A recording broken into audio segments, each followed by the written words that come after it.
Hello বন্ধুরা, আজকে আমার ফেসকে করে তুলব সুন্দর। তো চলো বন্ধুরা, কি কি ইউজ করি আমি ঘরোয়া পদ্ধতিতে, চলো তোমাদেরকে দেখাই।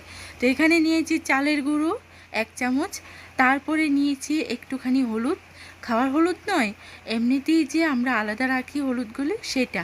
তারপর নিয়েছি অ্যালোভেরা জেল, তারপর নিয়েছি একটু হানি, তারপর নিয়েছি একটু গোলাপ জল, যেটা দিয়ে আমি একটা প্যাক তৈরি করব। আর এই প্যাকটা আমার ফেসের মধ্যে অ্যাপ্লাই করব। তারপর দেখো আমার প্যাকটা কত সুন্দর হয়ে গেছে না। এবার গোলাপ জল দিয়ে এটাকে একদম পেস্ট করে নেব। এই দেখো পেস্ট করে নিয়েছি। এবার চামচের নিচের জায়গাটা নিয়ে আমি আমার ফেসের মধ্যে এটা লাগাবো। তার আগে আমার ফেসটাকে একটু রিমুভ করে নেব, তারপর এটা লাগাবো। এটা লাগালে কি হয় বন্ধুরা, তোমাদের মুখের মধ্যে যে ডার্ক সার্কেলটা থাকে, ছোট ছোট কালো কালো ছোপ থাকে, সেই ছোপটা দূর হয়, মুখের মধ্যে একটা সৌন্দর্য গড়ে তোলে, আর একদম সফট করে দেয় আমাদের স্কিনটাকে।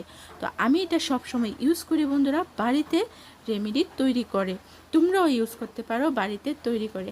তো এখন আমার পেকটা 15 মিনিট হয়ে গেছে, আমি এটা রিমুভ করে নিয়েছি। এবার দেখো আমার ফেসটা কত সুন্দর লাগছে ন্যাচারালভাবে। ভিডিওটা কেমন লাগলো কমেন্ট করে নিশ্চয়ই জানাবে। টাটা।